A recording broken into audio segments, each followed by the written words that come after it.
Assalamualaikum warahmatullahi wabarakatuh. Sobat-sobat, kita bersama lagi di channel saya, channel Endang Jaya Putra, channel dakwah dan pendidikan. Sobat-sobat, di era reformasi, ternyata pendidikan kita hebat di administrasi, akan tetapi minim di prestasi. Nah, sobat-sobat, kenapa seperti itu? Nah, inilah yang akan saya uraikan berikut ini.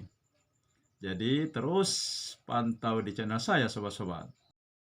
Kenapa pendidikan kita hebat di administrasi, tetapi minim di prestasi? Karena yang diperhatikan oleh pihak yang berwenang adalah administrasi, bukan prestasi. Tengok saja, lihat saja bagaimana guru-guru diwajibkan untuk membuat RPP yang berlembar-lembar, berhalaman-halaman.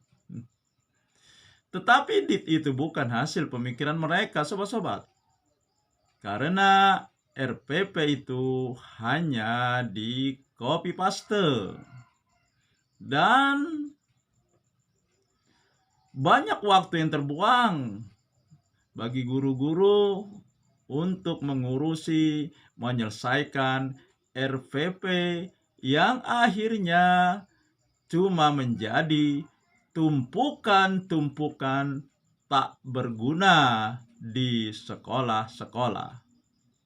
Karena ketika di lapangan, guru-guru tidak lagi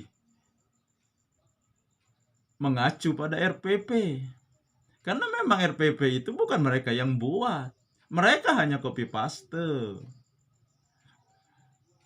Aneh juga ini memang, sobat-sobat. Waktu zaman saya sekolah dulu, guru-guru saya tidak membuat RPP tuh. Tetapi hasilnya luar biasa. Lulusan SD zaman saya sekolah sekarang setara dengan lulusan S1 sarjana. Karena ketika itu, meskipun tanpa RPP, mereka menguasai, mereka mengajar, dan metodenya, kurikulumnya sesuai dengan bangsa kita. Sekarang, kurikulum ini banyak meniru negara maju. Akan tetapi tidak sesuai dengan bangsa kita.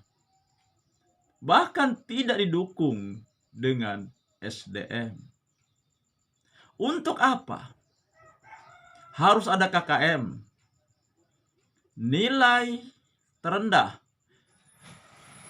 Kriteria ketuntasan minimal yang harus diberikan kepada siswa, yang harus tertera di rapot mereka. Kenapa? Padahal di lapangan ketika mereka mengerjakan soal, ketika mereka ujian, nilai 6 saja sulit mereka capai. Sementara KKM-nya, kriteria ketuntasan minimal yang harus diberikan kepada murid, kepada siswa di atas itu. Dengan nilai harus KKM, sobat-sobat, maka kita membohongi anak didik, membohongi siswa, karena dia melihat di rapotnya, di ijazahnya nilainya bagus. Tetapi mereka tidak tahu kemampuan mereka sendiri. Ini pertama. yang hebat di administrasi, di rapot nilainya tinggi-tinggi, begitu juga di ijazah, akan tetapi prestasinya kosong, prestasinya nol. Tidak usahlah kita menanyakan pelajaran yang sesuai dengan strata yang mereka sedang tempuh. Mereka mungkin SMP, mereka mungkin SMA, atau mereka mungkin juga sedang duduk di bangku kuliah, atau mereka sudah lulus sebagai sarjana. Cobalah tanyakan masalah perkalian. Banyak di antara mereka yang tidak hafal, bahkan termasuk guru-gurunya. Karena saya sobat-sobat pernah mentes seorang guru. Saya tanya perkalian, dia berkelit, dia ngeles. Itu bukan bidang saya, katanya. Saya ini bidangnya ini, katanya. Nah, padahal berhitung perkalian itu adalah pendidikan dasar yang harus dimiliki siapapun ketika dia bersekolah. Walaupun sekarang dia mengambil jurusan bukan jurusan matematika, tetapi itu adalah pendidikan dasar yang harus dimiliki ketika mereka duduk di bangku SD kemudian lulus dari bangku SD. Artinya ketika seorang siswa, seorang anak lulus dari SD, maka dia sudah bisa membaca dengan baik, menulis dengan baik, berhitung dengan baik, ditandai hafalnya perkalian. Tetapi sekarang itu tidak terbentuk karena kurikulumnya sudah berubah. Sekarang kebanyakan guru-guru dikejar oleh harus menghabiskan materi meskipun muridnya belum menguasai. Saya ingat sekali, sobat-sobat, ketika saya SD, ketika itu saya duduk di kelas 4, sobat-sobat. Setiap akan pulang, kami ditanya perkalian, sobat-sobat.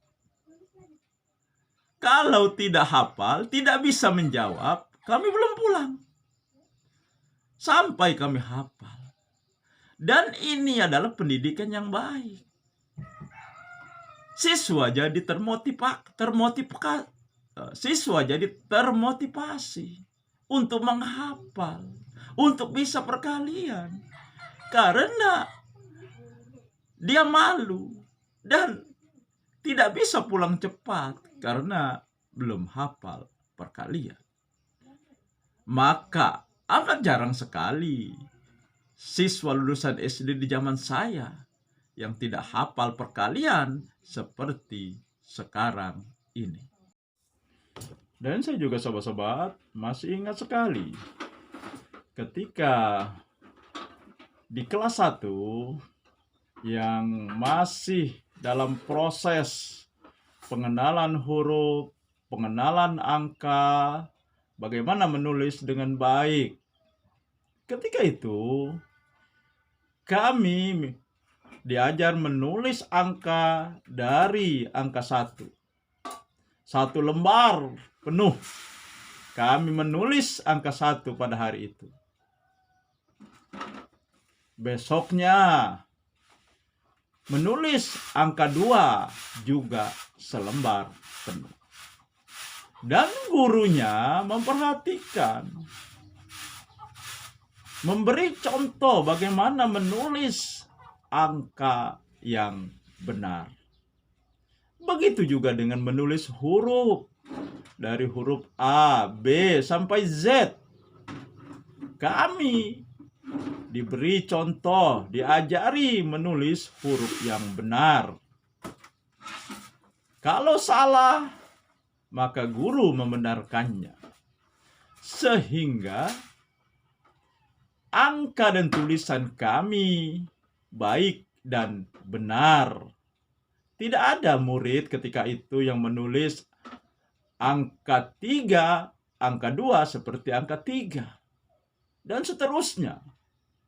Dan kami juga diajar menulis, bagaimana menulis dengan baik, meletakkan huruf kapital, huruf besar dengan baik, di mana harus meletakkannya.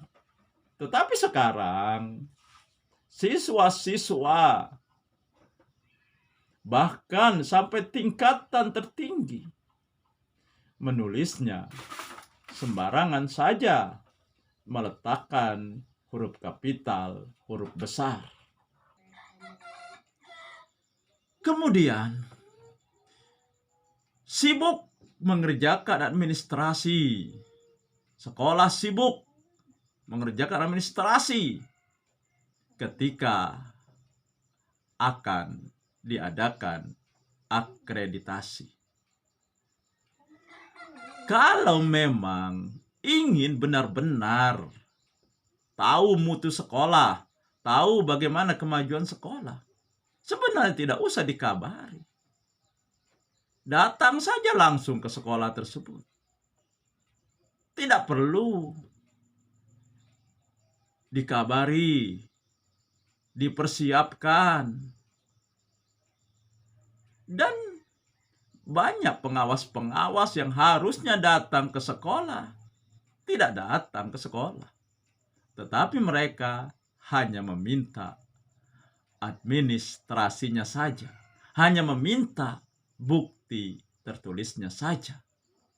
Karena sekarang memang bukti tertulis itu yang diutamakan.